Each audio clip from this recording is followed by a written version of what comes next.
क्या हो जाता है इसमें बताओ। Good evening ma'am. Good evening. Good evening ma'am. Good evening. Ma'am हाँ मैम एक क्वेश्चन है जिसमें हमें एनर्जी ऑफ फ्लक्स दी हुई है, एरिया दिया हुआ है। मैम हमें उन्होंने मोमेंटम फाइंड करने को कहा है। मैम इससे हम कैसे रिलेशन क्या दिया हुआ है आपको? मैम एनर्जी ऑफ फ्लक्स दी हुई है, एरिया एंड टाइम दिया हुआ है। हम्म मैम एंड मोमेंटम फाइंड करने को कहा है। Photon flux. हाँ जी मैम। हाँ तो फोटोन फ्लक्स का फॉर्मूला क्या होता है? इंटेंसिटी पर यूनिट, इंटेंसिटी के terms, energy of one photon. हाँ जी मैम। हाँ तो इंटेंसिटी दी हुई है, एनर्जी ऑफ वन फोटोन दिया हुआ है, वहां से फोटोन फ्लक्स आ जाएगा। इंटेंसिटी। मैम हाँ एनर्जी ऑफ वन फोटोन तो नहीं दी मैम, एनर्जी ऑफ फ्लक्स दी हुई है ना हमने। क्वेश्चन भेजो मेरे को, तभी तो कुछ बता पाऊंगी। हाँ जी मैम। भेजो। आज हम लोग क्या पढ़ेंगे मालूम है? बोलो। न्यूक्लियर एंड, हाँ न्यूक्लियर एंड सेमीकंडक्टर्स। देखो अब न्यूक्लियर में कोई थ्योरी तो है नहीं, करेक्ट? न्यूक्लियर फिजिक्स में कोई थ्योरी नहीं है। सेमीकंडक्टर्स जस्ट अभी कंप्लीट किया हुआ है तुम लोगों ने, तो हम सिर्फ आज क्वेश्चन प्रैक्टिस करेंगे, उसी से ही चीजों को समझेंगे। बोलो सही है? Yes ma'am. तो न्यूमेरिकल कह रही हूँ, सॉरी, नोट्स पढ़ के आए हो न्यूक्लियर फिजिक्स के? 1 2 3 क्लास में ही कंप्लीट करा दी थी।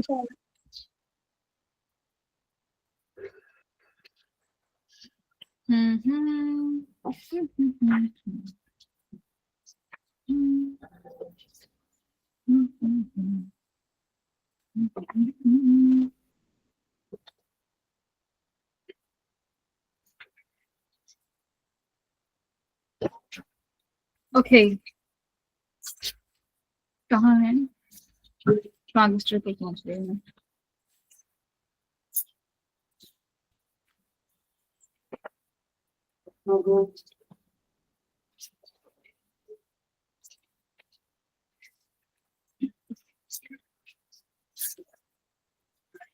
अमनदीप कल तुम भी पूरी क्लास में प्रेजेंट नहीं थी?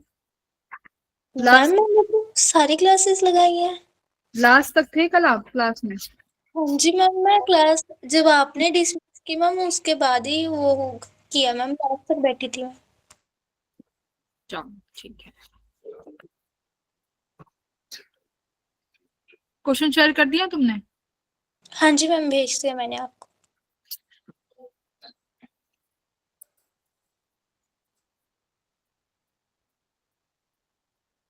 एक सेकंड देखती हूँ।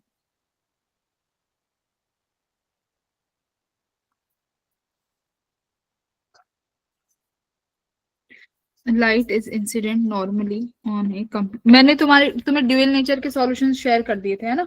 तो तुम्हारा जो पुराना वाला चैप्टर है, तुम कह रहे थे कुछ क्वेश्चंस नहीं हुए, तो उसके सॉल्यूशन एक बार देख लेना। Okay ma'am.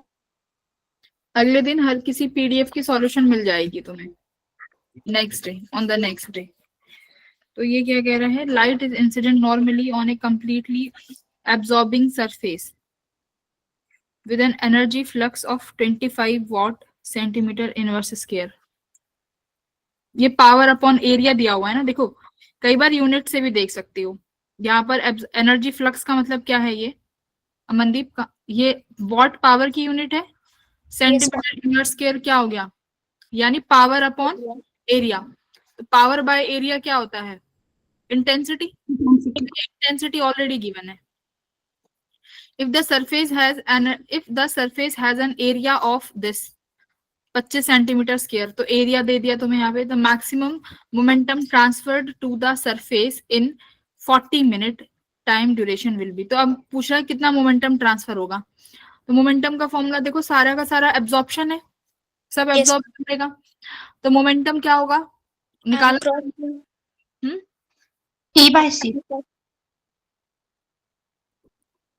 इसके टर्म्स में मोमेंटम का फॉर्मूला, इसमें हमने जब फोर्स निकाला था, फोर्स लिखा था मोमेंटम।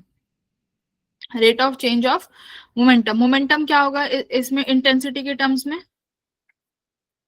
IA/T/C। हाँ, IA/T/C समथिंग होगा, है ना। तो तुम्हारे पास इंटेंसिटी है, एरिया है, टाइम है, मोमेंटम निकाल सकते हो। फॉर्मूला बेस्ड क्वेश्चन ही तो था ये, है ना। देखो मैं स्क्रीन शेयर करती हूँ। नहीं समझ में आया? अच्छा, समझ, बस मुझे वही नहीं पता चला था मैम कि इन्होंने इंटेंसिटी दी हुई है, हाँ, और फ्लक्स में कंफ्यूजन हो गई थी। तुम ना उससे चेक कर लिया करो, यूनिट से। यूनिट से क्लियरली समझ में आता है कि एग्जैक्टली क्या दिया हुआ है। करेक्ट। यस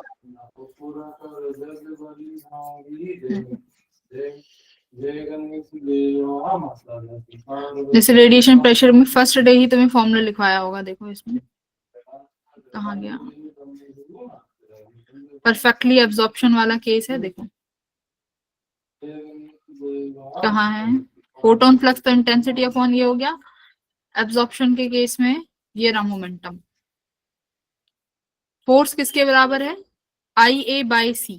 और फोर्स ही किसके बराबर होता है? Rate of change of momentum, dp/dt। तो फाइनल तो इसमें 0 हो जाएगा क्योंकि कुछ भी सब एब्जॉर्ब हो जाएगा। तो इनिशियली बचेगा कितना?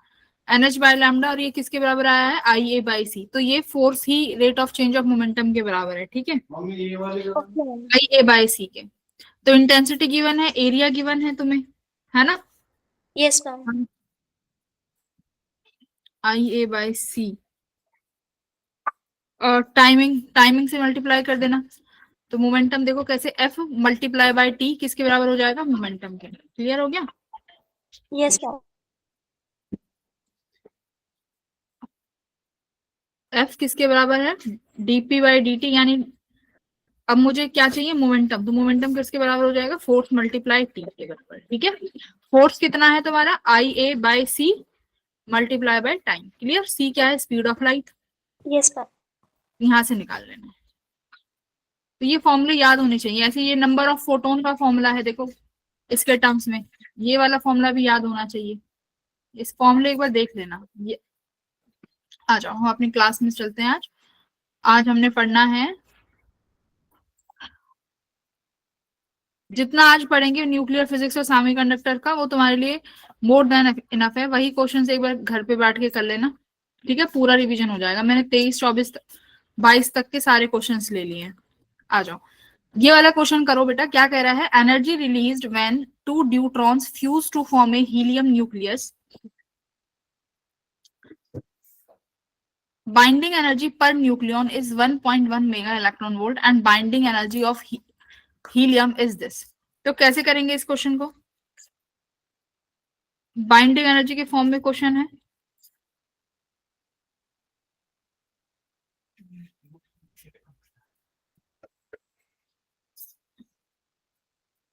बोलो कौन सा फॉर्मूला लगाओगे? बाइंडिंग एनर्जी दी हुई है, एनर्जी रिलीज्ड। मेरे पास एनर्जी रिलीज का फॉर्मूला पूछा है और बाइंडिंग एनर्जी दी हुई है। मेरे पास एनर्जी रिलीज का फॉर्मूला होता है delta M multiply by 931.5 mega electron volt. Correct. लेकिन यहाँ पर आपको बाइंडिंग एनर्जी पर न्यूक्लियन ऑलरेडी दी हुई है। तो मुझे कैसे निकालना है एनर्जी? एनर्जी रिलीज किसकी बाइंडिंग एनर्जी माइनस करनी होती है? प्रोडक्ट में से बाइंडिंग एनर्जी ऑफ रिएक्टेंट, है ना। रिएक्टेंट की माइनस। जैसे कि मेरे पास दो न्यूट्रॉन है, 1s2 प्लस 1h2, इन्होंने मिलके क्या बनाया? Helium, He2 4। करेक्ट। तो भाई प्रोडक्ट में से यही तो माइनस करते थे कि मेरे पास ये रिएक्टेंट है और ये प्रोडक्ट है ना बेटा। ये रिएक्टेंट है, ये प्रोडक्ट है। अब मास किसका ज्यादा होता है? मास रिएक्टेंट का ज्यादा होता है क्योंकि कुछ ना कुछ अमाउंट की एनर्जी रिलीज होगी। एनर्जी की बात करें तो प्रोडक्ट की। अब बाइंडिंग एनर्जी ऑफ प्रोडक्ट कितने हो जाएंगे? देखो पर न्यूक्लियन की कितनी है? 7। मेरे पास कितने न्यूक्लियन है प्रोडक्ट में? 4। तो ये 28 हो गई। अब रिएक्टेंट में देखो कितने न्यूक्लियन है? 4। तो लेकिन ड्यूट्रॉन की एनर्जी कितनी दी हुई है? 1.1। तो ये कितनी होगी मेरे पास? 4.4। तो 28 में से 4.4 माइनस कर दोगे तो कितना मिल जाएगा बेटा? 23.6। 23.6। तो Yes. क्या यहाँ से क्या फॉर्मूला याद करना है? Q अगर निकालेंगे तो बाइंडिंग एनर्जी प्रोडक्ट में से रिएक्टेंट की माइनस, ये याद रखना, प्रोडक्ट में से ही रिएक्टेंट घटाना है। जब भी एनर्जी की बात आएगी तो प्रोडक्ट में से रिएक्टेंट घटाएंगे। जब डेल्टा एम की बात आएगी तो कैसे करेंगे बताओ? तब रिएक्टेंट में से मास ऑफ रिएक्टेंट है ना, माइनस मास ऑफ प्रोडक्ट, ये याद रखना। मासेस में रिएक्टेंट वाले का घटाएंगे और एनर्जी में प्रोडक्ट में से रिएक्टेंट। कई बार साइन का पूछ ले तो उसके लिए, मान लो माइनस पॉजिटिव में दे दे तो क्या करोगे? ये वाला बताओ, एक बार ट्राई सोचो क्या कह रहा है। कह रहा है in a nuclear fission process, fission हो रहा है। फिजन मतलब मतलब दो छोटी न्यूक्लियाई बड़ी न्यूक्लियाई में बनेंगी, है ना। ए मास, ए हाई मास न्यूक्लियाइड जिसका तुम्हें मास नंबर दिया हुआ है 236, जिसका बाइंडिंग एनर्जी पर न्यूक्लियन दिया हुआ है इतना, वो डिसोशिएट हो जाता है मिडल मास में, इसमें having binding energy of this, the energy release in the process. जल्दी करो फटाफट, आसान सा क्वेश्चन, अभी जो कराया है सेम वही है।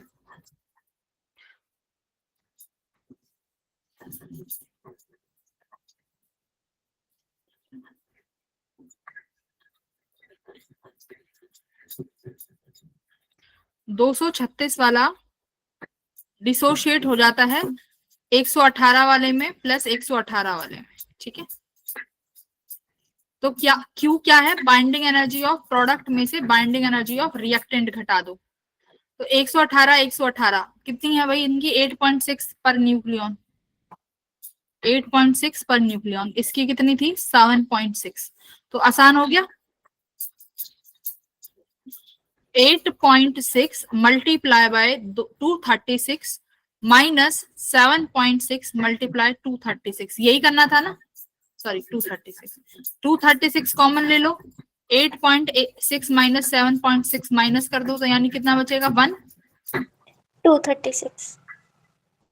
1 बचाना, तो कितना आंसर आया? लो 236 निकल electron. 236। That's it, Yes, sir. Easy था, ठीक है। Yes, ओके हाँ, ये वाला ट्राई करो, सिर्फ क्वेश्चन प्रैक्टिस करेंगे आज। The atomic mass of carbon is 12 and carbon 13 is 13. The required energy to remove a neutron from this if a mass of neutron is this. यानी कार्बन 613 में से क्या करना है? C612 बनाओगे, उसमें से क्या निकलेगा? न्यूट्रॉन। यही प्रोसेस होगी ना। देखो तुम्हें रिएक्शन लिखनी आनी चाहिए तभी क्वेश्चन आसान होगा। अगर ये रिएक्शन नहीं लिख पाओगे ना तो फिर क्वेश्चन में कंफ्यूज हो जाओगे। और तुम्हें साफ पता चल गया कि तुम्हें करना क्या है। क्या करना है बोलो अब,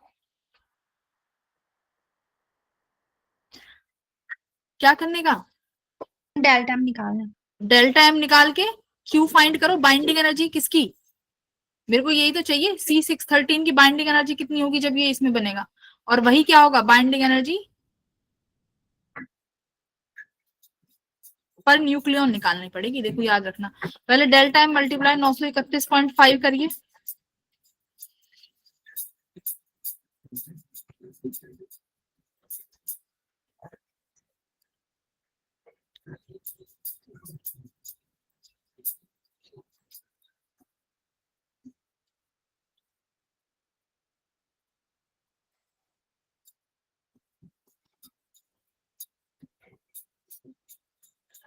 कर लोगे आराम से। Yes, ma'am.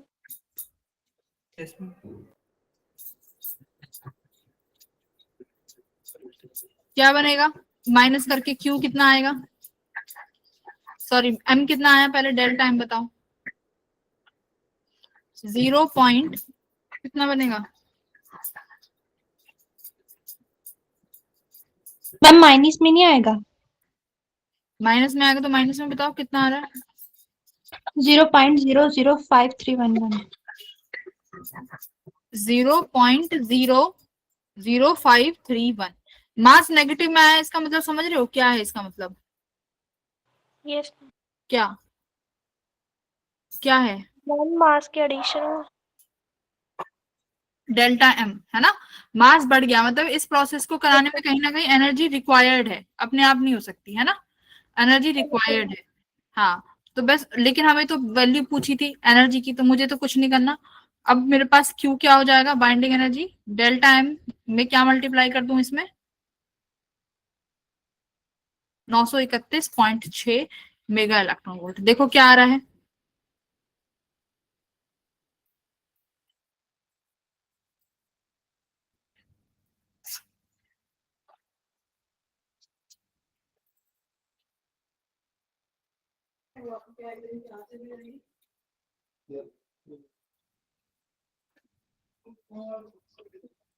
फोर 4.95 आ रहा होगा बेटा। Yes ma'am. Yes, ma'am. ठीक है। तो इसका मतलब ये अगर मास नेगेटिव है तो मेरी बात समझ में आ रही है, मास नेगेटिव का मतलब क्या है, ये मास ज्यादा हो गया ना प्रोडक्ट का मास Yes, sir.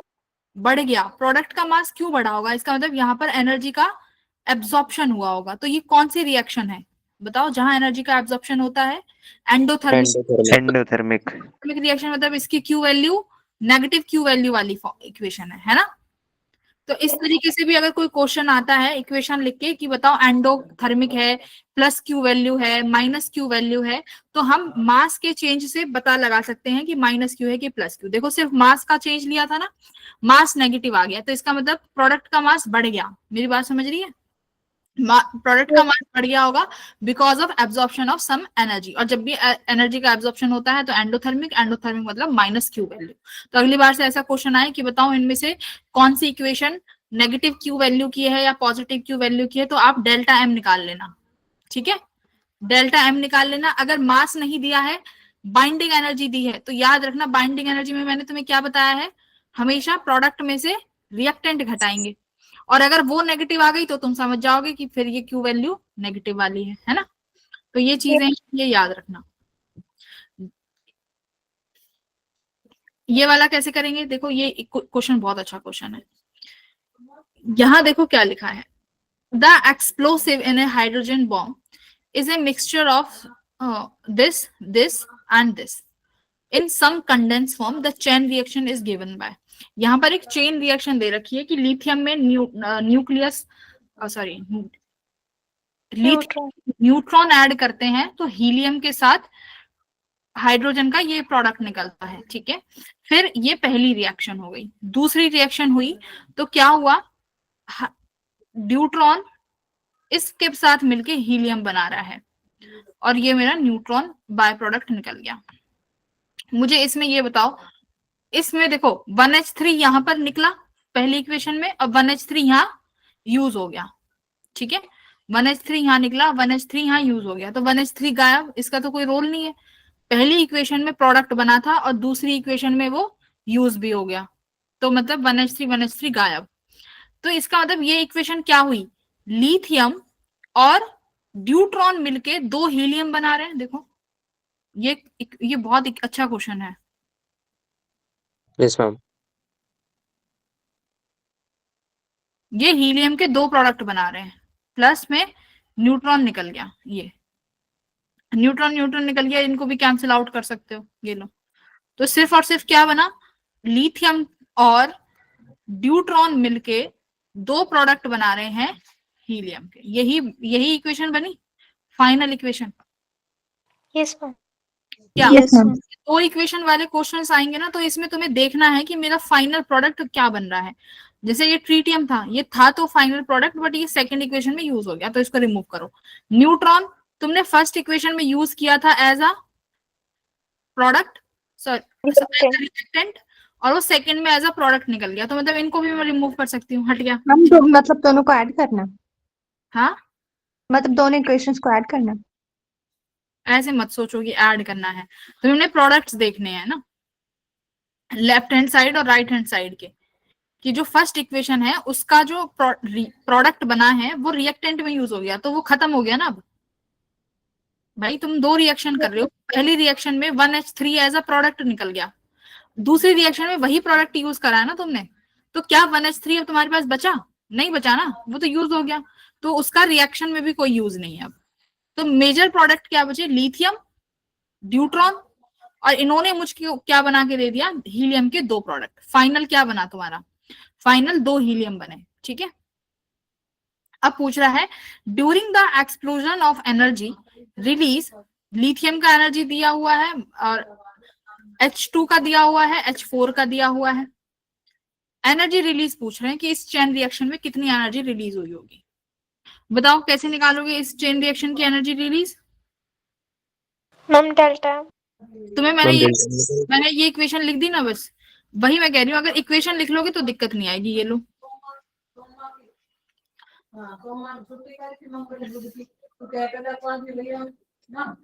दो हीलियम के प्रोडक्ट बन गए।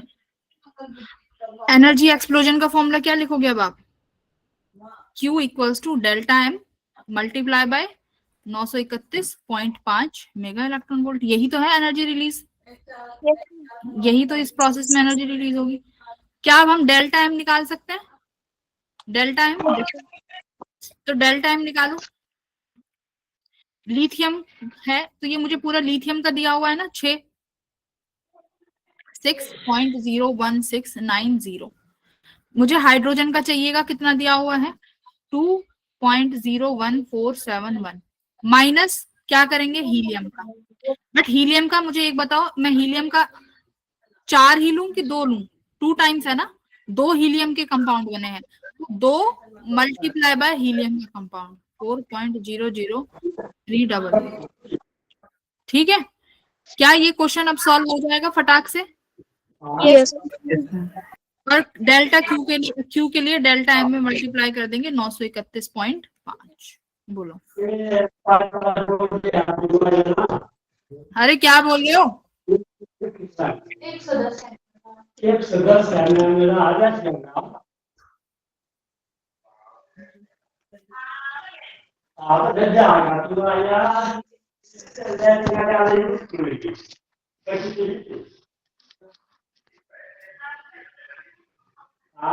तुम्हारा ये बताना जरा। मैम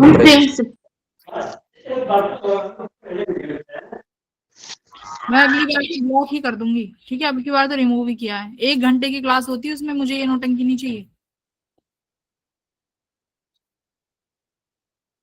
मैम ऑप्शन क्या है उसके क्वेश्चन का,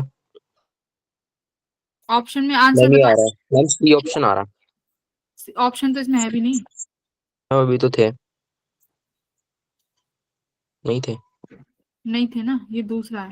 मैम। 23 या 24 कुछ आ रहा। हाँ ठीक है, वेरी गुड। क्यू की वैल्यू तुम्हारी आ रही है 22.2 मेगा इलेक्ट्रॉन वोल्ट, ठीक है। तो ऐसी जो मल्टी टाइप्स की इक्वेशन आए, उन मल्टी टाइप्स की इक्वेशन को देख के घबराना नहीं है। हमने इक्वेशन लिखनी है बस कि हमने क्या प्रोडक्ट यूज करे और हमें बाय प्रोडक्ट क्या मिले, है ना।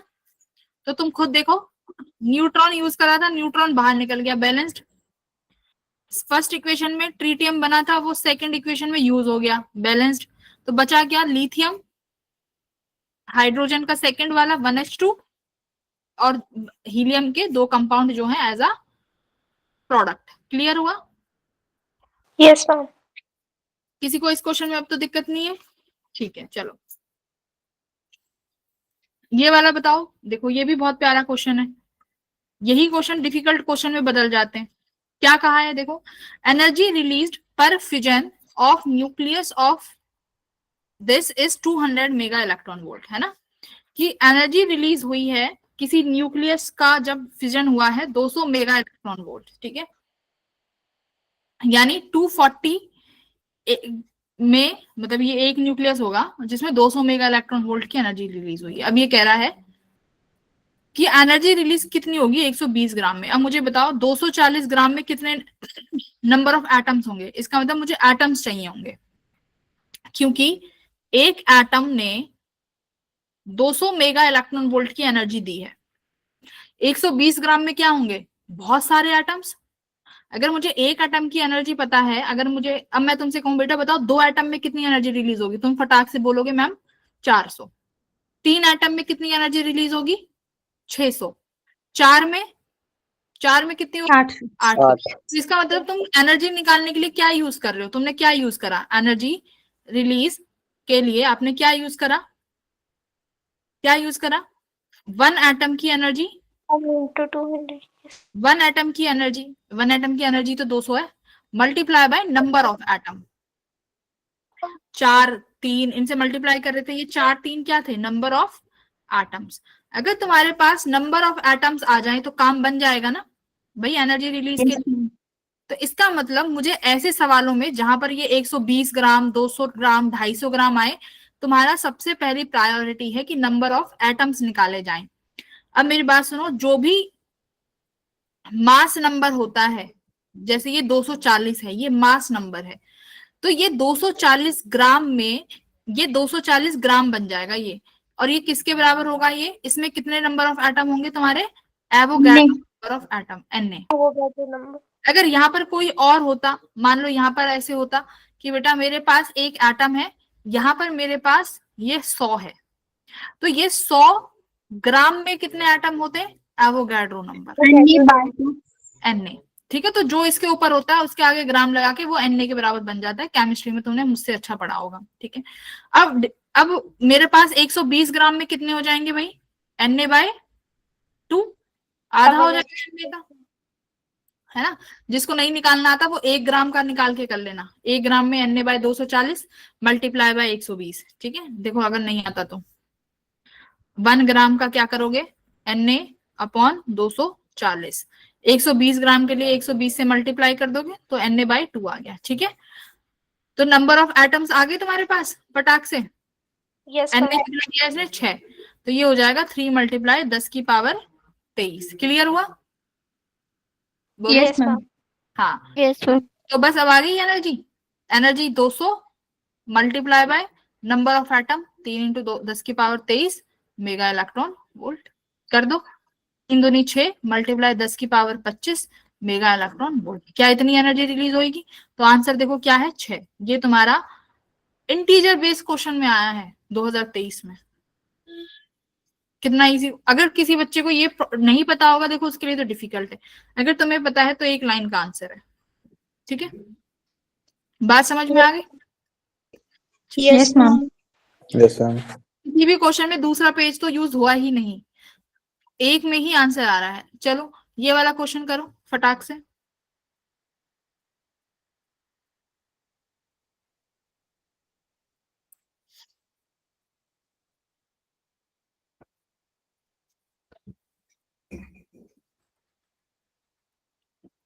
करो।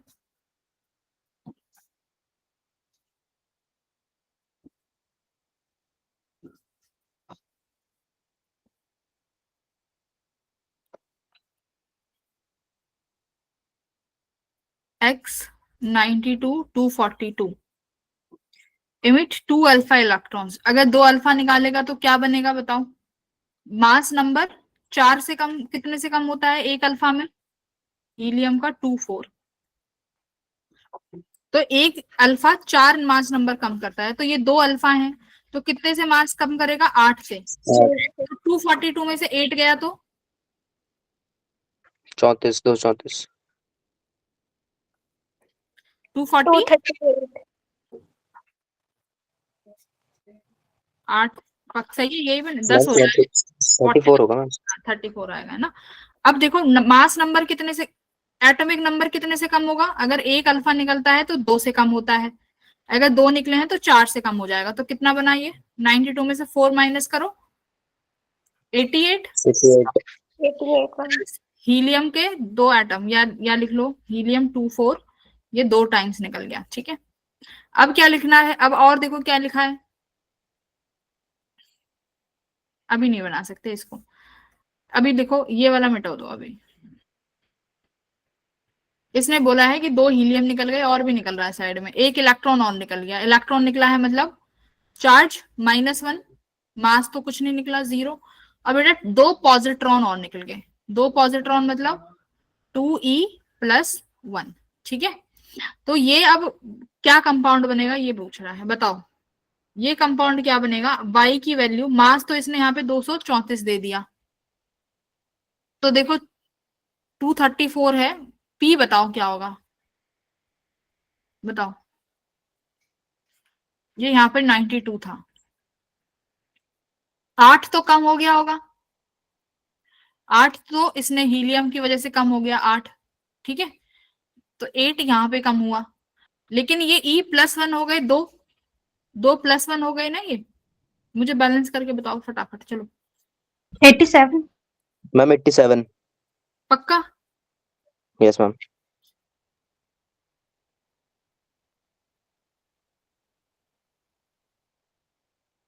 बाकी अब्दुल्ला नहीं आया क्या आज क्लास में? हर्षित, अब्दुल्ला, अंजलि, यस मैम। बता क्यों नहीं रही हो? दूसरी वाली अंजलि, हर्षित, हर्षित नहीं है क्या क्लास में? हेलो, अब्दुल्ला, अब्दुल्ला भी नहीं है।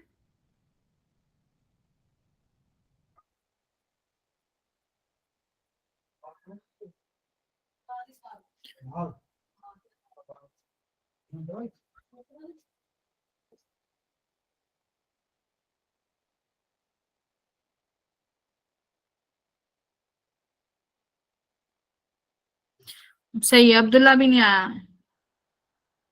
मैम स्टार्टिंग में था, अभी पता नहीं।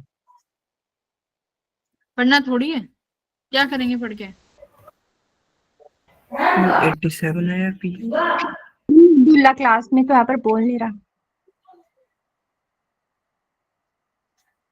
पलक, क्या आंसर आया है? हम भी फाइनल आंसर नहीं आए। निकालो फाइनल आंसर। हाँ जी, आंसर आ गया। क्या आया है बताओ। 87। मैम 87। दीप्ति, क्या आ रहा है? मैम 87। ठीक है, MO2 वाले बच्चों को समझ में आ रहा है तुम लोगों को? Yes ma'am. Yes ma'am.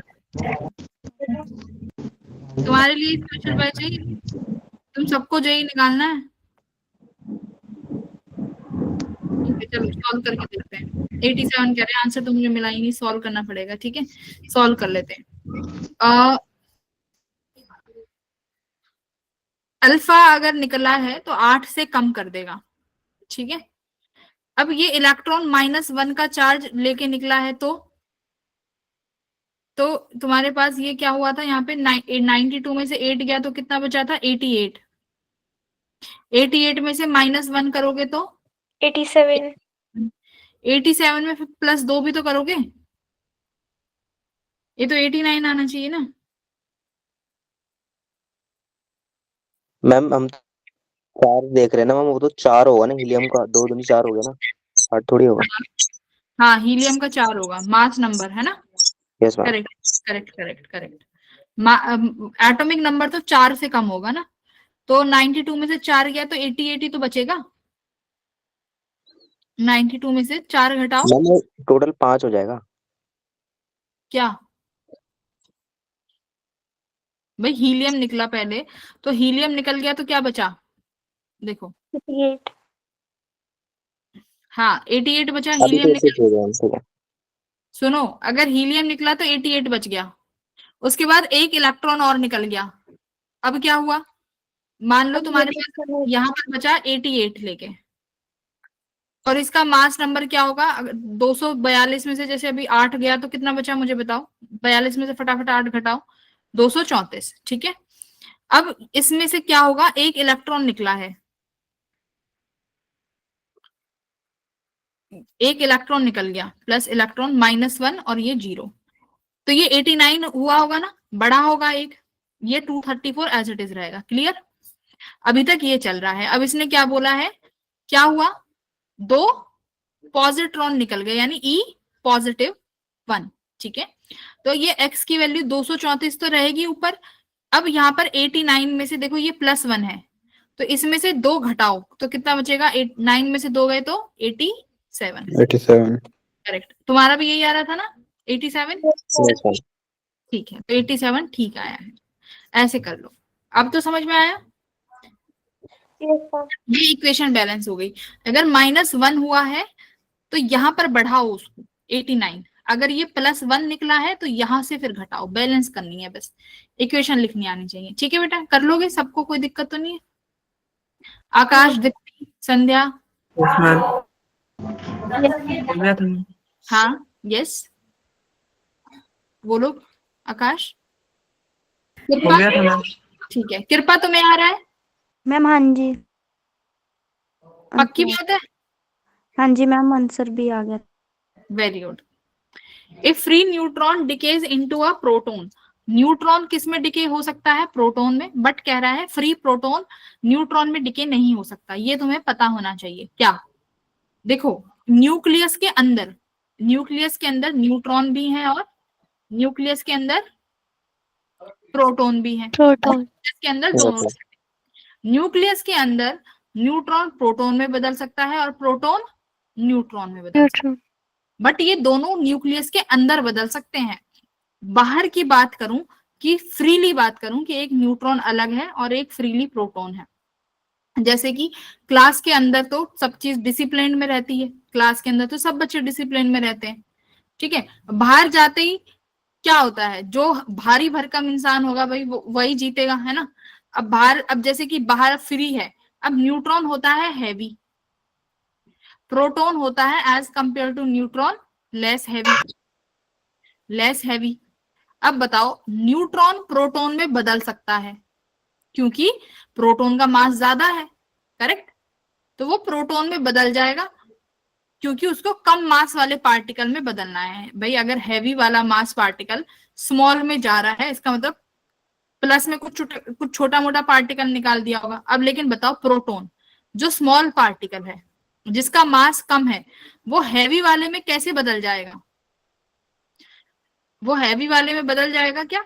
इसने पॉजिटिव निकाला होगा, करेक्ट। न्यूट्रॉन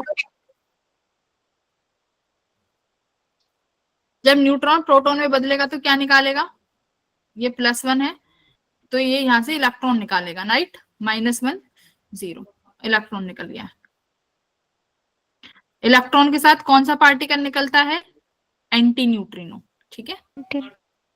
लेकिन आप प्रोटॉन को किस में कन्वर्ट नहीं कर सकते आप? न्यूट्रॉन में। क्यों? क्योंकि प्रोटॉन स्मॉल पार्टिकल है और न्यूट्रॉन हैवी पार्टिकल है। तो इसमें से कौन सा आंसर ठीक लग रहा है?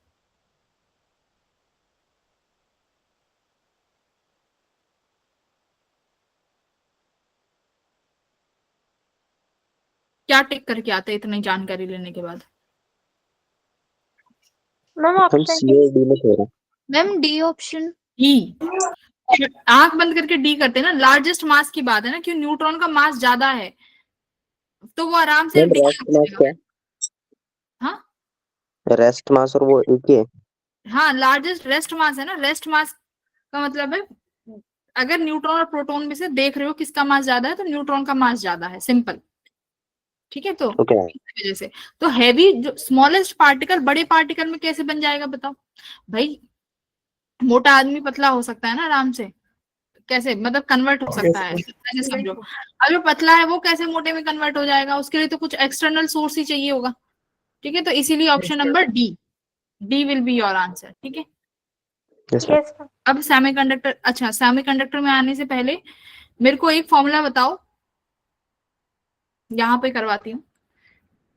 हमारे पास जब मैं -Q वाली वैल्यू करती थी, कि अगर मान लो मेरे को इस नाइट्रोजन को ऑक्सीजन में कन्वर्ट करना है, ठीक है, और मैं यहाँ पर कुछ अल्फा पार्टिकल लेके आऊंगी, अल्फा पार्टिकल से इसका टारगेट कराएंगे, फिर जाके मेरा ये ऑक्सीजन में कन्वर्ट हो जाएगा सपोज, ठीक है। बन गया, बन जाएगा ना, हीलियम है, अल्फा है, अल्फा ही लिख लो। मैं वो NI है। नाइट्रोजन, नाइट्रोजन के लिए N लिखते हैं क्या सिर्फ? सिर्फ N। Yes ma'am. ठीक है। तो ये मेरी रिएक्शन सपोज करो इस तरीके से हुई। अब ये रिएक्शन ना अपने आप प्लेस नहीं हो सकती, ठीक है। तो मैंने, ये वो रिएक्शन है एंडोथर्मिक का एग्जांपल, अभी ऐसे समझो, शायद ये एंडोथर्मिक रिएक्शन होगी। अब मैंने तुम्हें क्या बोला है कि हीलियम को मैंने कुछ काइनेटिक एनर्जी दी, ठीक है। मेरे को कितनी मिनिमम काइनेटिक एनर्जी देनी पड़ेगी कि ये रिएक्शन टेक प्लेस हो जाए? मुझे वो वाला फॉर्मूला बताओ, मिनिमम काइनेटिक एनर्जी जो मुझे देनी पड़ेगी so that this reaction will take place. जल्दी बोलो।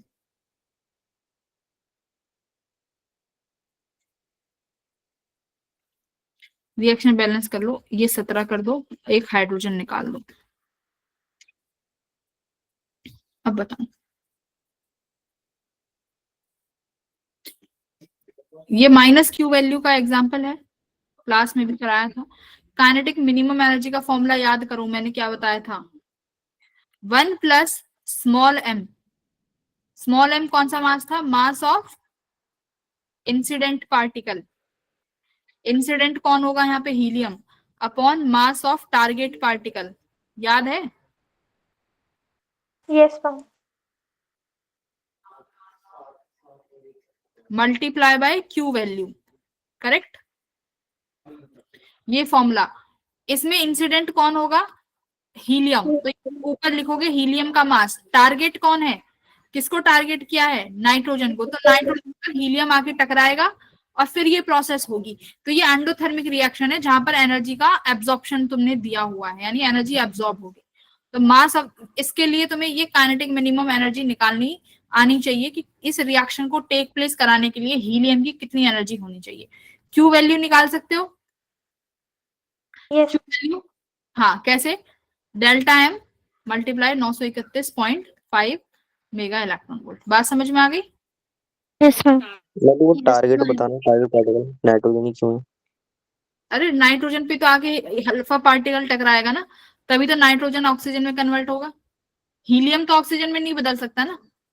तो अल्फा पार्टिकल की हम लोग बम्बार्डमेंट कराते हैं, ऐसे समझो। ये रिएक्शन टेक प्लेस कराने के लिए एक्सटर्नल काइनेटिक एनर्जी चाहिए, तो वो अल्फा पार्टिकल होता है, वही इस एनर्जी को प्रोवाइड कर सकता है। समझ गया। तो ये माइनस क्यू वैल्यू है। ये वाली रिएक्शन, ये वाला फॉर्मूला एक अलग था जो तुम्हें याद होना चाहिए, और तो बाकी हमने सब यहाँ से कवर कर लिया है। न्यूक्लियर स्टेबिलिटी ग्राफ पता है, न्यूक्लियर स्टेबिलिटी ग्राफ बताओ जरा। अगर मेरे पास स्मॉल नंबर्स की न्यूक्लियाई है, यानी एटॉमिक नंबर 20 से कम है, तो उनकी स्टेबिलिटी कैसे डिपेंड करेगी, 20 से कम वालों की स्टेबिलिटी कैसे डिपेंड करती है, प्रोटॉन और न्यूक्लियन के नंबर से कुछ बताओ। कराया था, न्यूक्लियर स्टेबिलिटी का ग्राफ भी ड्रॉ कराया था, जल्दी बताओ जल्दी।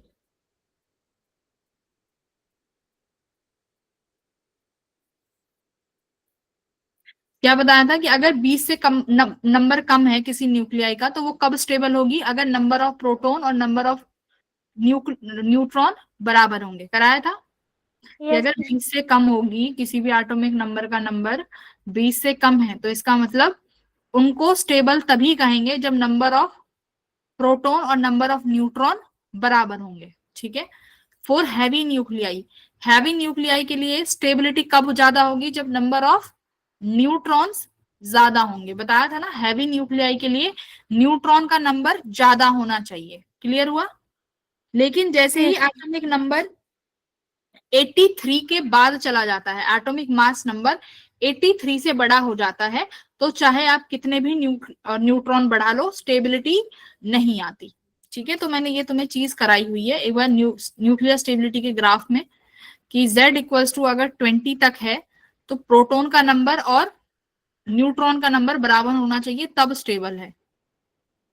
और Z अगर ग्रेटर देन 20 है तो क्या होना चाहिए, नंबर ऑफ न्यूक्लियन ज्यादा होने चाहिए प्रोटॉन से, तब स्टेबल कहलाया जाएगा, है ना। और अगर Z बेटा 83 से ज्यादा हो जाता है तो ये अनस्टेबल ही हो जाएंगे, इसमें कोई स्टेबिलिटी है ही नहीं। ठीक है, ये अनस्टेबल ही हो जाएंगे।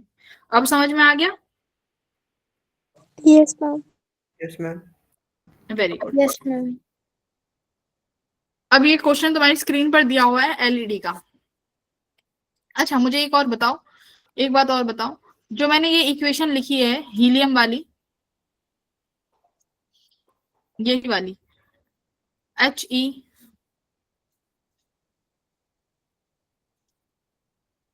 हीलियम 24 प्लस नाइट्रोजन 714 कन्वर्ट हो जाएगा ऑक्सीजन 817 में प्लस H11। इस इक्वेशन को बैलेंस करो। कैसे करोगे इस इक्वेशन को बैलेंस, काइनेटिक अगर मुझे एनर्जी बैलेंस करनी है तो यहाँ पर माइनस क्यू करोगे, करेक्ट। माइनस क्यू क्यों करा है पता है ना, क्यों करा है माइनस क्यू, क्योंकि इस रिएक्शन ने एनर्जी एब्जॉर्ब हुई है, तो डेफिनेटली तुम्हारे प्रोडक्ट का मास ज्यादा होगा यहाँ पे। ठीक है, ये जो प्रोडक्ट है ना इसका मास डेफिनेटली ज्यादा होगा, तो प्रोडक्ट का मास ज्यादा है तो कम करने के लिए माइनस क्यू से माइनस क्यू करना पड़ेगा। अब मुझे इसमें बताओ, मैंने तुम्हें यहाँ पर ये भी बताया था कि अल्फा की वेलोसिटी, जो ये अल्फा पार्टिकल है इसकी वेलोसिटी का मैंने एक फॉर्मूला करवाया था, वो बताओ मुझे।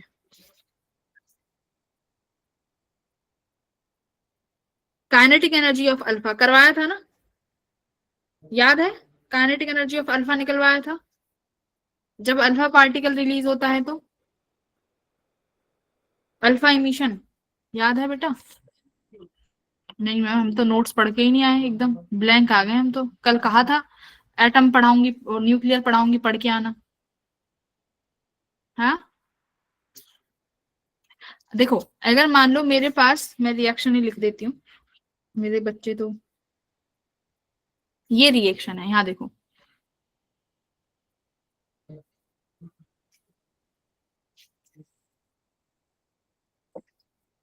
रेडियम 88 226 कन्वर्ट हो जाता है इस वाले में 86 222 plus helium plus Q value. ठीक है,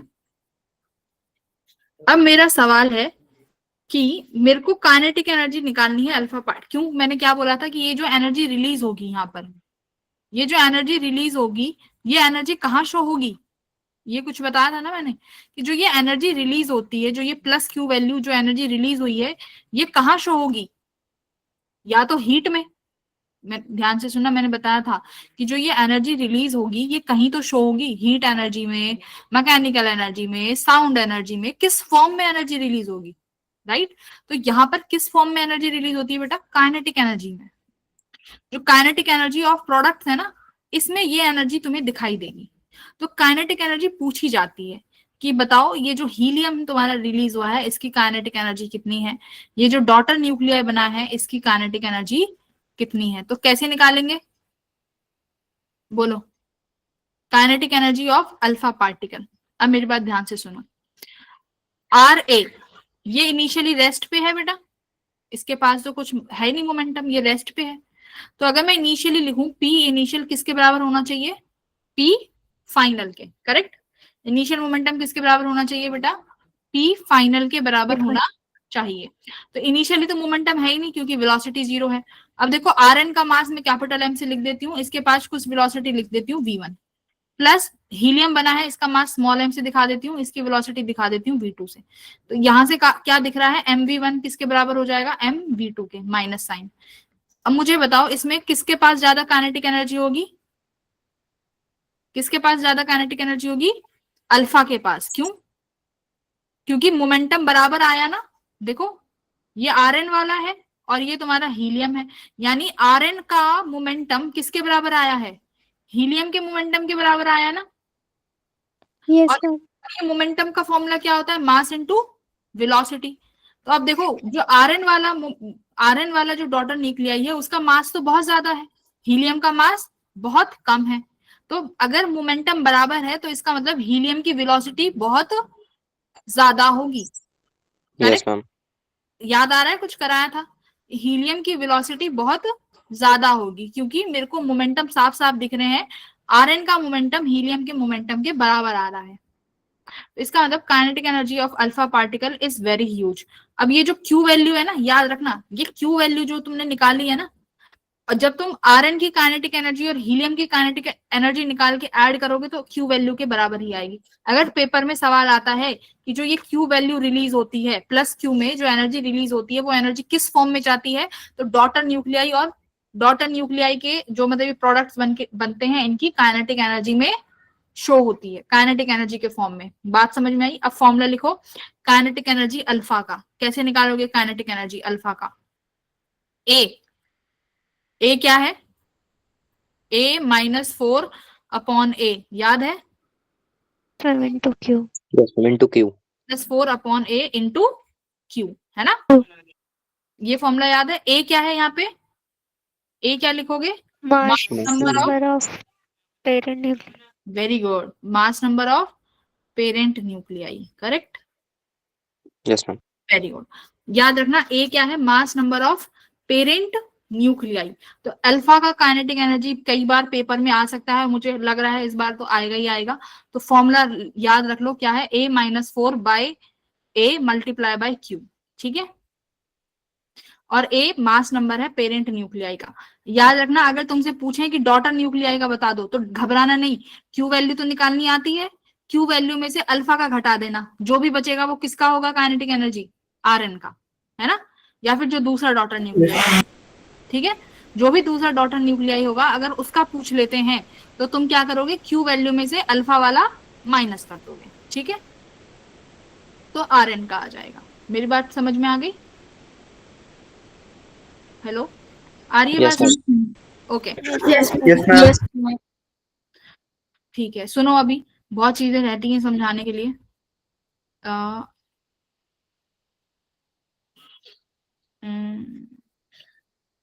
ओके वेट, हाँ, इसमें मुझे बताओ, अगर मैं तुमसे कहती हूँ कि माइनस Q वैल्यू में जो हीलियम तुम्हारे पास जो एनर्जी लेके आया है, हीलियम जो एनर्जी लेके आया है, ये Q वैल्यू के बराबर क्यों नहीं है भाई? काइनेटिक मिनिमम एनर्जी जो है ना, यहाँ लिखो, यहाँ पे मैं लिखवाती हूँ, ये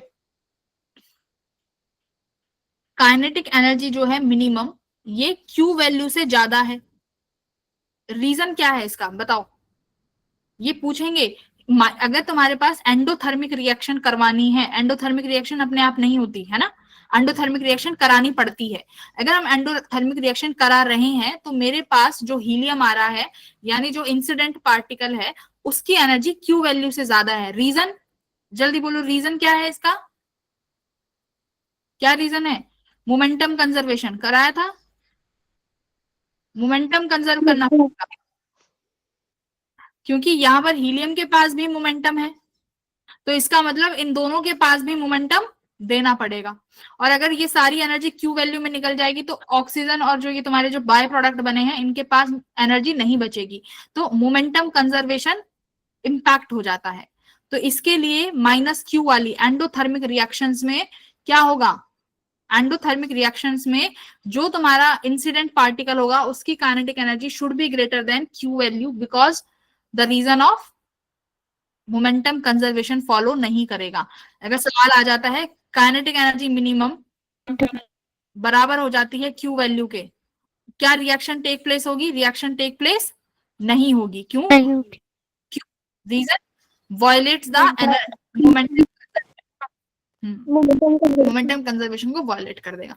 एक एक सवाल कहीं पर भी पता नहीं चलता कहां से क्या पूछ लें, ठीक है। अब आ जाते हैं सेमीकंडक्टर्स पे। चलो, सेमीकंडक्टर्स के क्वेश्चंस बच रहे हैं। पहले तो यही वाला बताओ, ये लाइट एलईडी वाला, ये कह रहा है देखो एक हमारे पास एलईडी है, एलईडी है which is fabricated using A this semiconductor. ये गैलियम आर्सेनाइड का सेमीकंडक्टर बनाया है जिसका बैंड गैप दिया हुआ है। कह रहे हैं कि इस एलईडी की वेवलेंथ बताओ क्या होगी, बताओ। तो कुछ नहीं करना बेटा, इसने पूछा है। अब एलईडी में तुमने पढ़ा होगा, एलईडी में क्या पढ़ा है तुमने?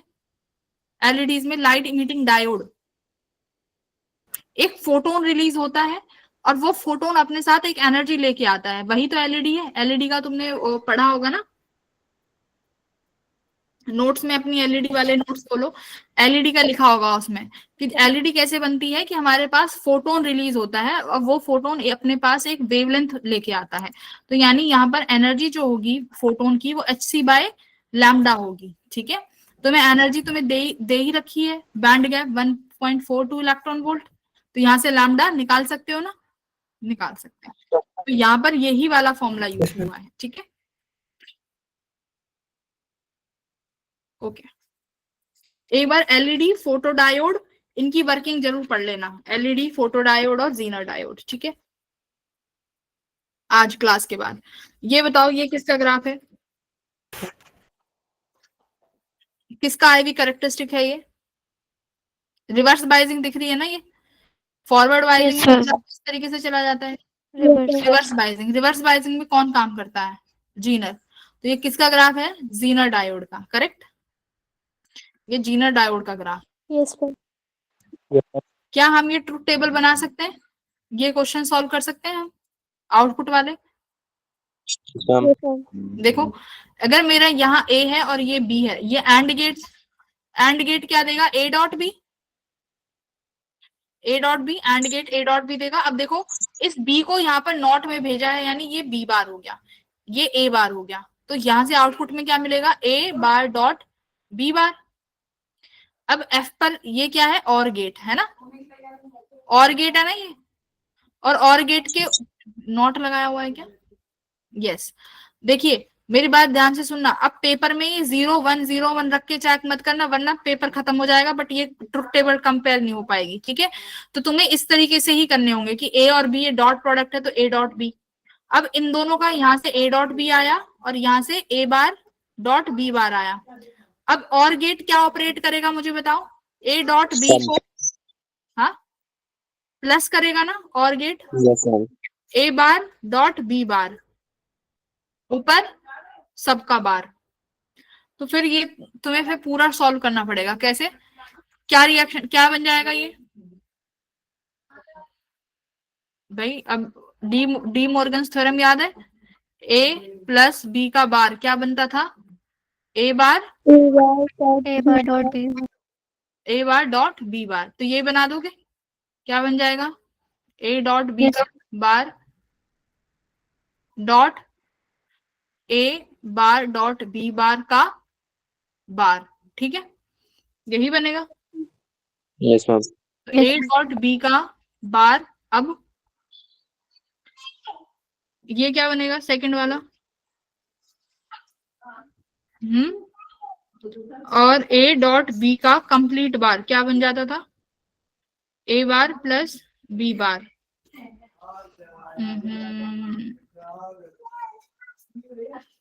ये और गेट है ना, ए डॉट बी का बार का होल बार, बार से बार भी तो कैंसिल कर सकती हूँ मैं, रुकना एक बार। अगर मैं ए बार को सी रख, ए बार को मैं सी रख दूं और बी बार को मैं डी रख दूं, तो ये मेरा सी बन जाएगा और ये मेरा डी बन जाएगा, ठीक है, रुकना अभी। तो ये सी डॉट डी बनाती हूँ, उसके ऊपर ये होल बार हो गया, ठीक है। अभी इसको सी डॉट में ही रखते रहो, सी डॉट डी का ये होल बार हो गया। अब क्या कर सकते हैं इसका आगे operate, C bar plus D bar. A dot B को क्या लिख सकते हो, ए डॉट बी का होल बार ए प्लस, है ना, ए डॉट बी का होल बार क्या ले सकते हो, ए मैम बार ये वो जोर गेट बन रहा है, जोर बन रहा है। जोर बनना चाहिए ना, यस मैम बन रहा है। एक second, C bar dot D bar plus में, ठीक है। अब ये बचा मेरे पास ए बार प्लस बी बार, एक मिनट रुक जाओ जरा, डॉट सी बार क्या हो जाएगा, ए प्लस बी, ठीक है, ए बार बी बार तो डबल बार हो जाएगा। तो ये ए बार नहीं, देखो ए बार हुआ plus A bar B plus B bar A plus B into B bar, तो ये हट गया। तो क्या कौन सा गेट है ये, जोर गेट होता है ना, जोर गेट है मैम। जोर गेट बन गया, ठीक है। तो इनकी प्रैक्टिस करना, देखो इनकी प्रैक्टिस करनी पड़ेगी तभी आएंगे ये क्वेश्चंस। तो ये जोर गेट बना, मैंने क्या किया इनको, हमारे पास ये आउटपुट आया ए डॉट, ये बेटा समझ में आया तुम्हें, यस मैम। नहीं और कोई Yes, बार ma'am. देखो, बाकी के बच्चे एक बार देखो प्लीज। क्या करा है हमने, हमारे पास जो एफ पर जो आउटपुट आया ये आया ए डॉट बी डॉट, नहीं और है तो प्लस करेगा, plus A bar dot B bar का ये वाला, ठीक है। अब मैंने तुम्हें क्या सिखाया है, डी मॉर्गन्स थ्योरम, जो क्या कहती है अगर मेरे पास ए प्लस बी का होल बार है तो वो क्या बन सकता है, ए बार डॉट बी बार बन सकता है, तो वो मुझे वही बनाना है, ठीक है। बट देखो ये जो इनके ऊपर बार है ना, इनको सिंप्लीफाई कर लिया करो, ये ए बार को ना सी मान लो, ऐसे ही बी बार को डी मान लो, ठीक है। तो अब तुम लिखोगे यहाँ पर A dot B plus C dot D, इनको अलग अलग कर सकते हो आराम से, कैसे अलग अलग कैसे हो जाएंगे, ए डॉट बी डॉट भाई यही तो होगा, कहाँ गया, ए प्लस बी का बार, ए बार डॉट बी बार इसका बार, और ये सी डॉट डी का होल बार, यही बनेगा। अब ए डॉट बी का बार, फिर से ये इक्वेशन लग जाएगी क्या, A bar plus B bar dot C bar plus D bar. भाई सेकंड वाली, सेकंड क्या कहता है, ए डॉट बी बार किसके बराबर होगा, ए बार प्लस बी बार के, है ना। ये दो ही तो थ्योरम है मेरे पास डी मॉर्गन्स की बेटा, डी मॉर्गन्स की यही दो थ्योरम है ना, तो यही दो थ्योरम लगाई हैं। आ गया बस अब क्या करने का, अब सी बार और डी बार की जगह जो वैल्यू मानी थी, सी क्या माना था मैंने, सी ए बार माना था, और डी को क्या माना था, बी बार। तो ये क्या बन जाएगा, ए का डबल बार सिर्फ ए, बी का डबल बार सिर्फ बी, करेक्ट। अब इन दोनों का मल्टीप्लाई करोगे तो क्या बनेगा, जॉर गेट। इसका मतलब ये किसकी टेबल है, जॉर गेट की टेबल है, ठीक है। इस तरीके से हम इन्हें सॉल्व कर सकते हैं। अगर किसी को 0 1 करके रखना है तो 0 1 करके भी चेक कर सकते हो, किसी को डायरेक्ट करना है तो डायरेक्ट भी कर सकते हो, ठीक है। दोनों तरीके हैं। ये तरीका क्यों सिखाया है, मान लो पेपर में यही आ जाता है, ट्रुथ टेबल की जगह पेपर में ऐसे ही दे देते हैं, क्लियर। ए प्लस बी का जो ये भी आया था, ये इक्वेशन आ जाती है, A dot B plus A bar dot B bar और इसका होल बार, ऐसी रिएक्शन आ जाती है। तब 0 1 करके तो नहीं चेक करोगे ना, तब तो तुम्हें सॉल्व ही करना पड़ेगा कि ये कौन सा गेट है, सिंप्लीफाई करके। तो ये सिंप्लीफिकेशन आनी चाहिए। कैसे आनी चाहिए, बस डी मॉर्गन की दो थ्योरम, डी मॉर्गन की दो थ्योरम लगानी है, वो मैं तुम्हें सिखा चुकी हूँ, बस उन्हीं को ही एक बार देख लेना, your question will be completed, ठीक है बेटा। आगे बढ़ो, ये वाला देखो, इसमें कह रहा है नेट रेजिस्टेंस क्या होगा नेटवर्क का। नेट रेजिस्टेंस क्या पता है हमें, अगर फॉरवर्ड बाइज होगा तो, अगर फॉरवर्ड बाइज होगा तो कैसे वर्क करेगा, शॉर्ट सर्किट की तरह, ठीक है। फॉरवर्ड बाइजिंग में, रिवर्स बाइजिंग में, रिवर्स में कैसे एक्ट करेगा,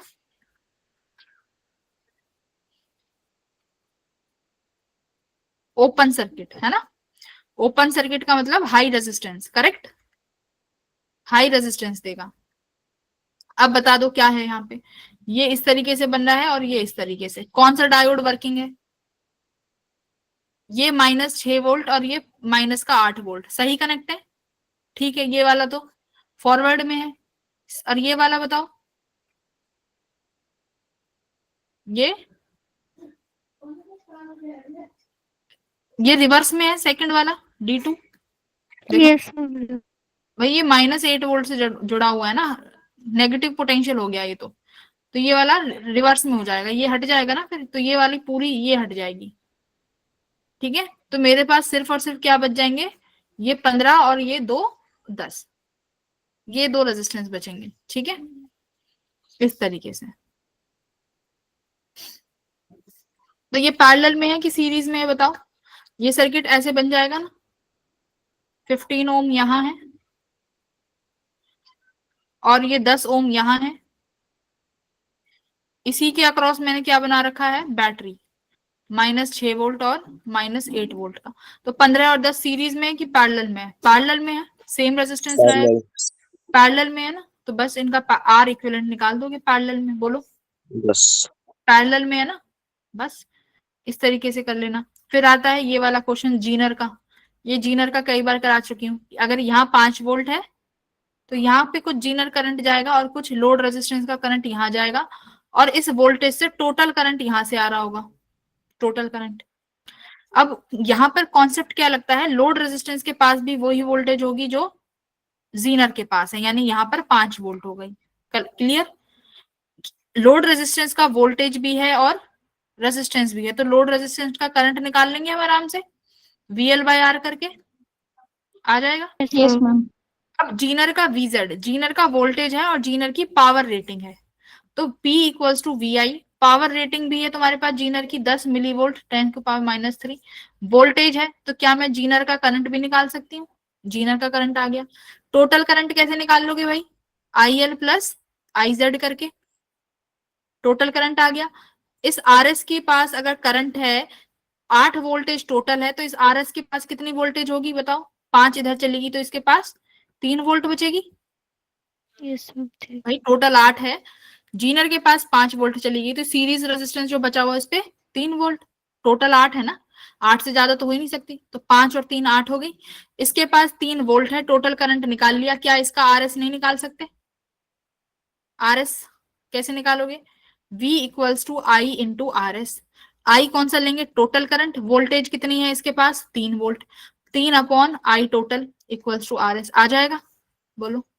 तीनों इक्वेशन में, तीनों आर एस, आर एल और जीनर, तीनों में बस V equals to I R निकालना है, बस V equals to I R 3 बार कर लेंगे। आ जाओ आगे। ये क्वेश्चन जो है ना, ये घर से तुम्हें पूरे ट्राई करने हैं ढंग से। ये देखो क्वेश्चन, ये भी बहुत प्यारा क्वेश्चन है, ध्यान से सुनो। ये कह रहा है मुझे बताओ लोड रेजिस्टेंस के अक्रॉस वोल्टेज कितनी है। ध्यान से सुनना। इसने कहा है ये जो लोड रेजिस्टेंस है इसे कितनी वोल्टेज मिलेगी। अब देखो ये 15 वोल्ट है, जिसमें तुम्हें डायोड और जर्मेनियम और सिलिकॉन के डायोड दे दिए। मुझे बताओ डायोड है तो दोनों फॉरवर्ड में, दोनों डायोड फॉरवर्ड में है, लेकिन दोनों डायोड कितनी वोल्टेज खाने के बाद करंट दौड़ाना शुरू करते हैं? अपनी नी वोल्टेज के बाद। करेक्ट, नी वोल्टेज के बाद करंट दौड़ता है, याद है ना D1 और D2 में। D1 का नी वोल्टेज यानी जर्मेनियम, जर्मेनियम का कितना होता है बेटा? 0.3। सिलिकॉन का कितना होता है? 0.7। ये याद रखना है। यही इनका एनर्जी बैंड गैप है, यही इनका नी वोल्टेज है, याद रहेगा। 0.3 वोल्ट ही जर्मेनियम का नी वोल्टेज, 0.3 वोल्ट ही जर्मेनियम का energy band gap. Similarly for silicon, 15 volt में से जर्मेनियम ने 0.3 खा लिया, सिलिकॉन ने 0.7 खा लिया, यानी टोटल कितनी वोल्टेज खा ली इन्होंने? 1 वोल्ट। एक। अब ये 1 वोल्ट खाने के बाद फॉरवर्ड बाइज हो गए, अब ये आराम से फ्री करंट फैला देंगे। तो 1.5 किलो ओम ये और 2.5 किलो ओम यहाँ पर आ जाएगा, ये रहा सर्किट। तो सिर्फ अब 15 में से कितनी बच गई? 14 ही बची। बात समझ में आ गई? 15 में से 14 बच गई, क्योंकि ये दोनों अपनी अपनी वोल्टेज खाएंगे तब जाके चलना शुरू करेंगे। तो अगर ऐसा सवाल आए ना कि वोल्टेज बताओ कितनी हो गई और 2 डायोड लगे हो, तो देख लेना वो वोल्टेज जो डायोड है ना वो अपनी वोल्टेज खाएंगे, उसके बाद चलाना शुरू करेंगे इस सर्किट को। अब ये दोनों सीरीज में है, तो V equals to I R equivalent. Correct, 14 upon R equivalent लगा दोगे तो करंट आ जाएगा सर्किट का। अगर सर्किट का करंट आ गया तो इसके अक्रॉस वोल्टेज निकाल लोगे। कैसे? V इक्वल्स टू सर्किट का करंट टोटल मल्टीप्लाई इसके अक्रॉस रेजिस्टेंस 2.5 आ जाएगा। बस V equals to I R लगाना है। क्लियर? बोलो। Yes ma'am. हर्षित समझ में आ रहा है कुछ? हेलो हर्षित,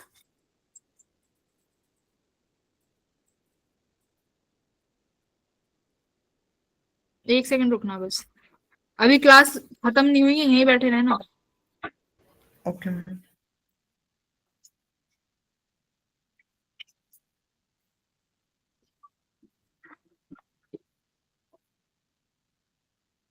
आज की क्लास बहुत इंपॉर्टेंट है, जिन्होंने नहीं ली ना उनका लॉस पता नहीं क्या होगा।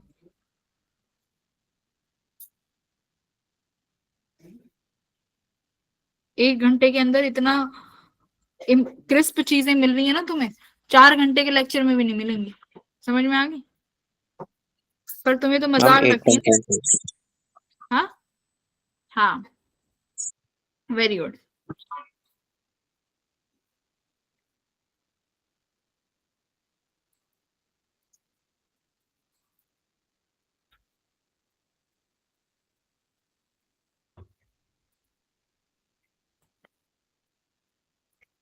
ये वाला क्वेश्चन भी घर से तुम्हें ट्राई करना है, ठीक है? होमवर्क क्वेश्चन है, ये सबको ट्राई करने हैं। जो ये क्वेश्चन कराए हैं ना, जिनके पूरे आंसर नहीं कराए, तुम इतने ही क्वेश्चन घर पे बैठ के ट्राई कर लेना। बात समझ में आ रही है? ये मोर देन इनफ है। ये बताओ रेजिस्टिविटी और सेमीकंडक्टर टेम्परेचर के बीच में क्या ग्राफ आएगा? ये सेमीकंडक्टर है, रेजिस्टिविटी टेम्परेचर के साथ घटेगी कि बढ़ेगी?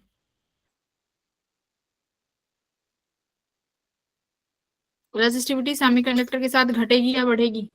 घटेगी ना, सेमीकंडक्टर है। सेमी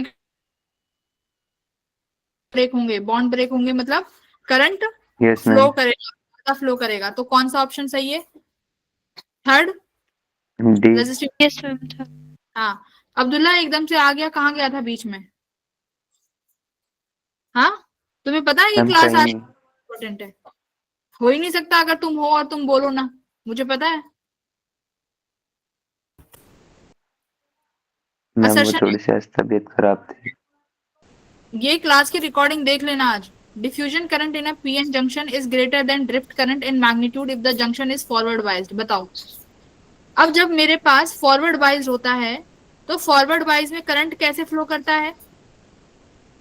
ये जो मेरे पास ये डिप्लीशन रीजन बनता है इसमें से आना जाना शुरू हो जाता है ना, एन टाइप और पी टाइप। एन से इलेक्ट्रॉन भागना शुरू करते हैं, पी टाइप से होल्स भागना शुरू करते हैं।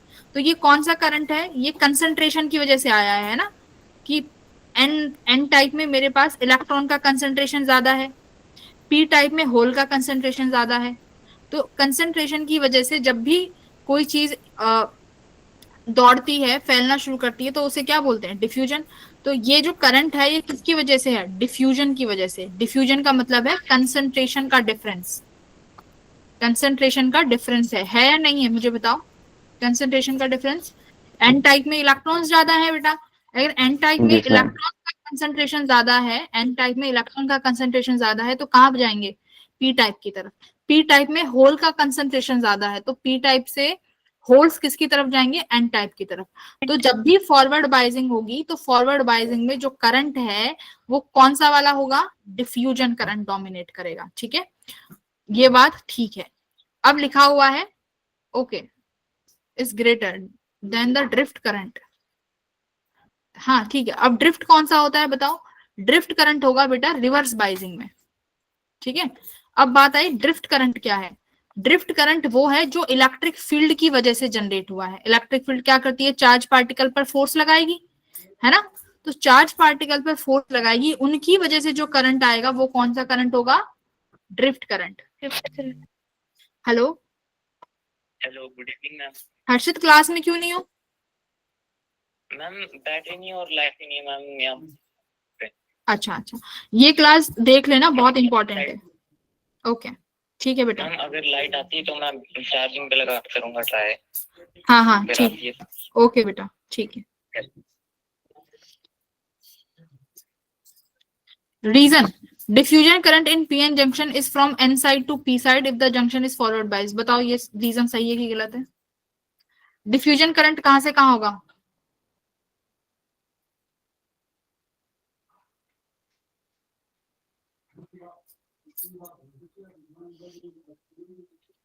Diffusion current in a PN junction is from the N side to P side if the junction is forward biased.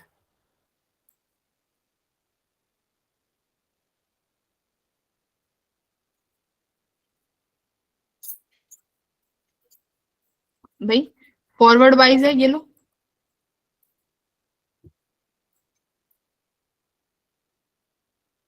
ये घर से देखना, टाइम हो रहा है मेरे को, ये देखना ठीक है रीजन सही है कि गलत है इसका आंसर। ये वाला क्वेश्चन तुम घर से ट्राई करोगे, ये जितने भी यहाँ पर मैंने क्वेश्चंस लगाए हुए थ्योरी के, ये ट्राई करना। अब एक बार जो इंपॉर्टेंट क्वेश्चंस है उस पे आ जाओ। ये डीपीपी आज की यही रहेगी। ये वाले क्वेश्चन देखो, ये क्वेश्चंस बहुत आ जाते हैं। ये लॉजिक गेट है, ये कह रहा है कि ये जो सर्किट है ना, ये कौन से गेट को दर्शा रहा है। ठीक है, ऐसे सर्किट है। अब मेरी बात ध्यान से सुनना, ऐसे सवालों में करते क्या है। ये 5 वोल्ट है प्लस 5 वोल्ट, इसका मतलब यहां से करंट आएगा। अगर यहां से करंट तुम्हारे इस वाई यानी आउटपुट पर पहुंच गया तो आउटपुट मिलेगा 1। अगर इस प्लस 5 वोल्ट से करंट किसी भी तरीके से वाई पर नहीं पहुंचा तो आउटपुट मिलेगा 0। बात समझ में आई? आउटपुट करंट कहां से निकलेगा? इस 5 वोल्ट से, हाई पोटेंशियल पे है ना, तो यहां से करंट निकलेगा। बात सुनना ठीक है, यहां से करंट निकला। अब देखो, अगर बेटा मैं ए को 0 रखती हूँ, ए को 0 रखा है मतलब आपने ए को कोई भी इनपुट नहीं दिया। भाई ए 0 है ना, ए को कोई भी इनपुट नहीं दिया। ये ओपन सर्किट, अब मैंने क्या बोला, ये ओपन सर्किट ही रहेगा। ए 0 है तो 0 0 पे ये देखो, ए 0 0 है, ये रहा। अगर ये 0 0 है तो मतलब ये ओपन सर्किट है, अभी क्लोज तो हुआ नहीं है, ओपन सर्किट है। तो इसका मतलब 5 वोल्ट यहां से करंट आएगा, 5 वोल्ट से, और ये ओपन सर्किट है, इसकी तरफ तो आएगा नहीं करंट, तो सारा करंट यहां से होते हुए इस रेजिस्टेंस के थ्रू कहां चला जाएगा? ग्राउंड में। बात समझ में आई? अब देखो अगर तुमने बी को भी 0 रखा होता तब भी ये होता। अब मान लो ए को 0 रख दिया पर बी को 1 कर दिया, भले ही बी को क्रॉस कर दिया हो बट अभी भी ए वाला तो ओपन है। अगर ए वाला ओपन है तो क्या ओपन सर्किट से करंट आएगा यहाँ से? No ma'am. नहीं आएगा ना करंट, क्योंकि ए तो अभी भी 0 है, दैट मीन्स ये अभी भी ओपन है, तो करंट यहाँ से नहीं आएगा। फिर से करंट क्या होगा, यहाँ से वापस जाके यहाँ चला जाएगा, मतलब अभी भी मुझे आउटपुट क्या मिला, y पर 1। 0 0 पर भी क्या मिल रहा था, 1 मिल रहा था। 0 0 पर भी 1 मिला है। अब देखो अगर मैंने b को 0 कर दिया और a को 0 कर दिया, a को 1 कर दिया, तब भी सेम कंडीशन रहेगी, y 1 मिलेगा। अब मैं दोनों को 1 कर देती हूँ, अब बताओ अब क्या होगा, दोनों 1, मतलब ये सर्किट क्लोज्ड हो गया ये सर्किट। अब क्या होगा बताओ, अगर सर्किट क्लोज तो करंट कौन सा पाथ चूज करता है, low resistance, yes ma'am. Low resistance path. तो जहां आउटपुट मिल रहा है वहां बल्ब है, तो मतलब कुछ ना कुछ तो रेजिस्टेंस है, तो सारा का सारा करंट कहां से पास कर जाएगा, अब की बार इस वाले सर्किट से। तो सारा करंट इस सर्किट से पास होकर यहाँ चला गया, यहाँ कुछ भी नहीं मिला, तो यानी अब की बार y क्या आया, 0। अब बताओ कौन सा गेट है ये, 1 1 पे 0 मिल रहा है, नैंड गेट है ना, साफ साफ है, 1 1 पे 0, यस मैम। तो नैंड गेट। तो इस तरीके से तुम्हें क्वेश्चंस देखने हैं, और देखो इनमें और कैसे क्वेश्चंस आए हैं। जैसे ये वाला क्वेश्चन आया, मैं तुम्हें यहाँ पर ये बता देती हूँ, 2 मिनट लगेंगे, बैठ के सुन लेना चुपचाप। डायोड की मदद से 2 तरीके के गेट बनाए जाते हैं, ठीक है, डायोड की हेल्प से। एक तो बनाता है हम और दूसरा बनता है हमारा एंड गेट। ये जो सर्किट डायग्राम है मुझे बताओ कौन से गेट का है, मैंने क्लास में कराया था, MO3 वाले बच्चों तुम्हें कराया था। एंड गेट में क्या करते हैं, एंड गेट में जब वोल्टेज जुड़ती है तो हाई वोल्ट से जुड़ती है, याद है, और में क्या करते हैं, इसको ग्राउंड स्टेट से जोड़ते हैं। या हाई वोल्ट से जुड़ रहा है तो ये क्या बनेगा, हाई वोल्ट से जुड़ा हुआ है तो ये क्या बनेगा, एंड गेट, है ना। अब ये एंड गेट बना कैसे, इसको देखो, देखो ये एंड गेट का डायग्राम है, और मैं यहाँ पे लिख देती हूँ ये एंड गेट का डायग्राम है। और अगर ये और का होता तो और का डायग्राम क्या होता, देखो और का मैं बना देती हूँ डायग्राम, तुम्हारे नोट्स में बनवाया हुआ है, देखो यस मैम। स्टिल बट देख लो।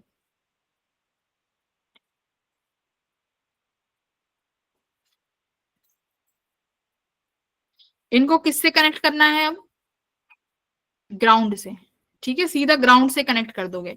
ये वाई है तो ये किसका डायग्राम हो जाएगा, और गेट का।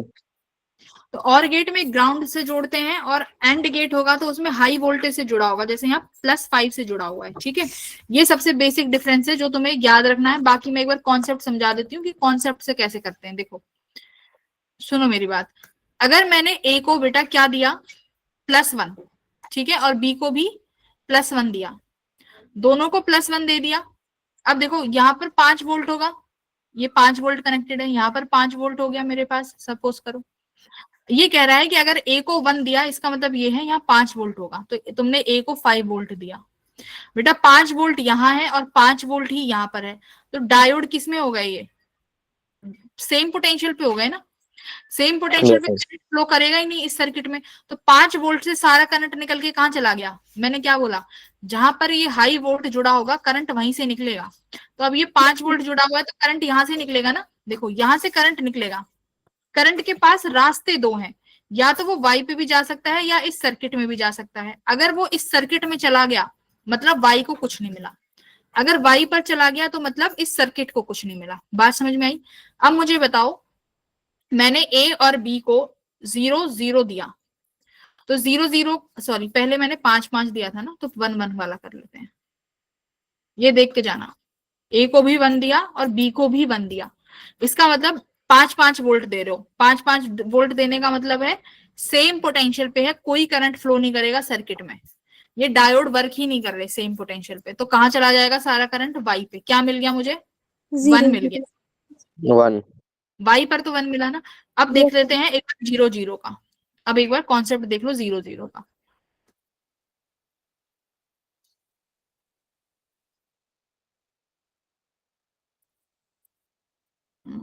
ए को भी 0 दिया और बी को भी 0 दिया, और यहाँ पर मेरा 5 वोल्ट है।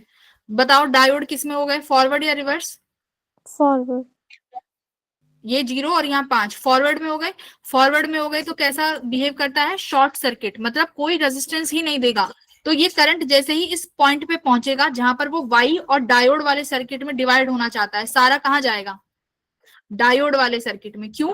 क्योंकि डायोड शॉर्ट सर्किट का काम करेंगे, मतलब बिल्कुल लो रेजिस्टेंस पाथ, और करंट कैसा पाथ चुनता है, लो रेजिस्टेंस। तो वाई की सारा करंट कहाँ चला जाएगा, 0 पे इस सर्किट में चला जाएगा सारा करंट। बात समझ में आई?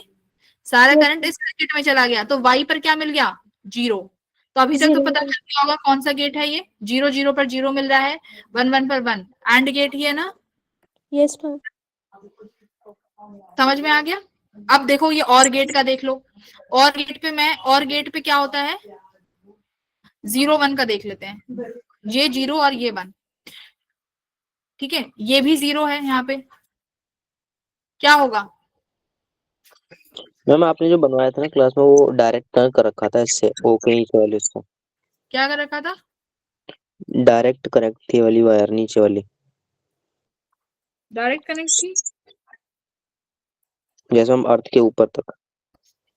हाँ कोई बात नहीं, ऊपर तक कनेक्ट कर, रेजिस्टेंस लगा होगा बीच में एक ऐसे, ठीक है।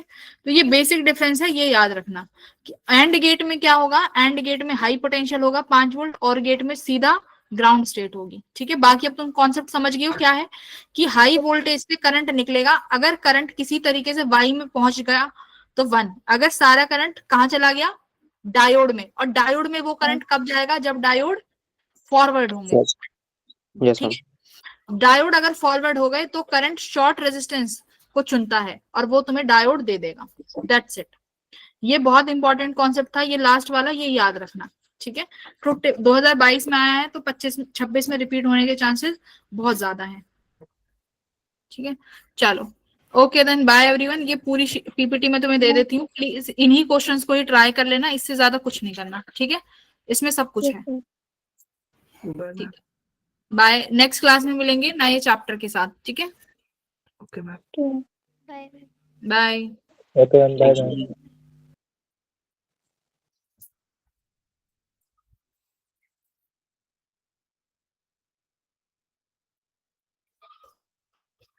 अरे सेव हो जा भाई।